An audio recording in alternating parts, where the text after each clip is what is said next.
ಈ ರಾಶಿಯವರು ಕೈಗೆ ಕೆಂಪು ದಾರ ಕಟ್ಟಿದರೆ ಬ್ರಹ್ಮ ವಿಷ್ಣು ಮಹೇಶ್ವರರೇ ಜೊತೆ ನಿಂತಂತೆ. ಕಟ್ಟಿದ ಕ್ಷಣದಿಂದಲೇ ಅದೃಷ್ಟದತ್ತ ವಾಲುವುದು ಹಣೆಬರಹ. ಸಾಮಾನ್ಯವಾಗಿ ಕೈಗಳಿಗೆ ಕೆಂಪು ಅಥವಾ ಕಪ್ಪು ದಾರವನ್ನು ಕಟ್ಟುತ್ತೇವೆ. ಇದು ಕೆಲವೊಮ್ಮೆ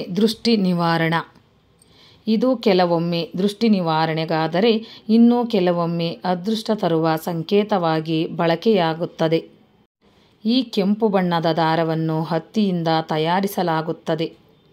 ಇದು ಪ್ರಧಾನವಾಗಿ ಕೆಂಪು ಬಣ್ಣದ್ದಾಗಿದ್ದರೂ ಹಳದಿ ಮತ್ತು ಬಿಳಿ ಮಿಶ್ರಿತ ಬಣ್ಣವನ್ನು ಸಹ ಹೊಂದಿರುತ್ತದೆ.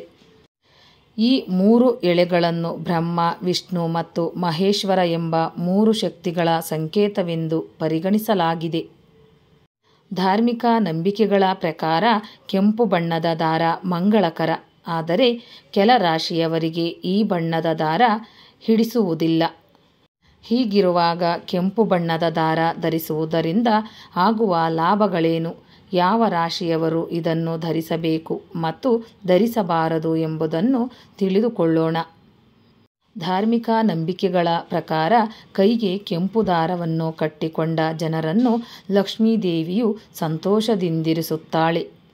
ಇದರೊಂದಿಗೆ ಆಂಜನೇಯನ ವಿಶೇಷ ಆಶೀರ್ವಾದವೂ ಇವರ ಮೇಲೆ ಇರುತ್ತದೆ. ಇದಷ್ಟೇ ಅಲ್ಲದೆ ಮಂಗಳನ ಬಣ್ಣವು ಕೆಂಪು. ಆದ್ದರಿಂದ ಕೆಂಪು ಬಣ್ಣವನ್ನು ಧರಿಸುವುದರಿಂದ ಜಾತಕದಲ್ಲಿ ಮಂಗಳ ಸ್ಥಾನವನ್ನು ಬಲಪಡಿಸುತ್ತದೆ. ಜ್ಯೋತಿಷ್ಯ ಶಾಸ್ತ್ರದ ಪ್ರಕಾರ ಮೇಷ, ಸಿಂಹ ಮತ್ತು ವೃಶ್ಚಿಕ ರಾಶಿಯ ಜನರು ಕೆಂಪು ದಾರವನ್ನು ಕಟ್ಟಬೇಕು. ನಂಬಿಕೆಯ ಪ್ರಕಾರ ಈ ರಾಶಿಯ ಜನರು ಕೆಂಪು ದಾರವನ್ನು ಕಟ್ಟುವ ಮೂಲಕ ಆಂಜನೇಯನ ಆಶೀರ್ವಾದವನ್ನು ಪಡೆಯುತ್ತಾರೆ. ಇದರ ಜೊತೆಗೆ ಮಂಗಳ ಮತ್ತು ಸೂರ್ಯದೇವ ಕೆಂಪು ಬಣ್ಣದ ದಾರ ಧರಿಸಿದ ಜನರಿಗೆ ವಿಶೇಷ ಕೃಪೆ ತೋರುತ್ತಾನೆ. ಇನ್ನು ಜ್ಯೋತಿಷ್ಯ ಶಾಸ್ತ್ರದ ಪ್ರಕಾರ ಶನಿದೇವನು ಮಕರ ಮತ್ತು ಕುಂಭ ರಾಶಿಯ ಅಧಿಪತಿ. ಶನಿದೇವನಿಗೆ ಕೆಂಪು ಬಣ್ಣ ಇಷ್ಟವಿರುವುದಿಲ್ಲ. ಶನಿವಾರದಂದು ಶನಿದೇವರಿಗೆ ಕಪ್ಪು ಎಳ್ಳನ್ನು ದಾನ ಮಾಡುವುದು ಇದೇ ಕಾರಣಕ್ಕಾಗಿ. ಈ 2 ರಾಶಿಗಳ ಜನರು ಕೆಂಪು ದಾರ ಅಥವಾ ಕೆಂಪು ಬಣ್ಣದ ಕಲವನ್ನು ಧರಿಸಬಾರದು. ಇದಲ್ಲದೆ ಮೀನರಾಶಿಯವರು ಸಹ ಕೆಂಪು ಬಣ್ಣದ ದಾರವನ್ನು ಧರಿಸಬಾರದು.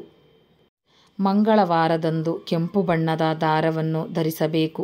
ಹೀಗೆ ಮಾಡಿದರೆ ಬ್ರಹ್ಮದೇವನ ಕೃಪೆಯಿಂದ ಕೀರ್ತಿಯು, ವಿಷ್ಣುವಿನ ಕೃಪೆಯಿಂದ ರಕ್ಷಣಾ ಶಕ್ತಿಯು, ಶಿವನ ಕೃಪೆಯಿಂದ ಸಕಲ ಸಂಕಷ್ಟಗಳ ಪರಿಹಾರವು ದೊರೆಯುತ್ತದೆ. ಇದರೊಂದಿಗೆ ಲಕ್ಷ್ಮೀದೇವಿಯ ಕೃಪೆಯಿಂದ ಸಂಪತ್ತು, ದುರ್ಗಾದೇವಿಯ ಕೃಪೆಯಿಂದ ಶಕ್ತಿ ಮತ್ತು ಸರಸ್ವತಿ ದೇವಿಯ ಕೃಪೆಯಿಂದ ಬುದ್ಧಿವಂತಿಕೆ ಲಭಿಸುತ್ತದೆ. ಸ್ನೇಹಿತರೆ, ಈ ಮಾಹಿತಿ ನಿಮಗೆ ಇಷ್ಟವಾಗಿದ್ದಲ್ಲಿ ದಯವಿಟ್ಟು ಒಂದು ಲೈಕ್ ಮಾಡಿ, ಶೇರ್ ಮಾಡಿ, ಚಾನಲ್ಗೆ ಸಬ್ಸ್ಕ್ರೈಬ್ ಮಾಡಿ. ಧನ್ಯವಾದಗಳು.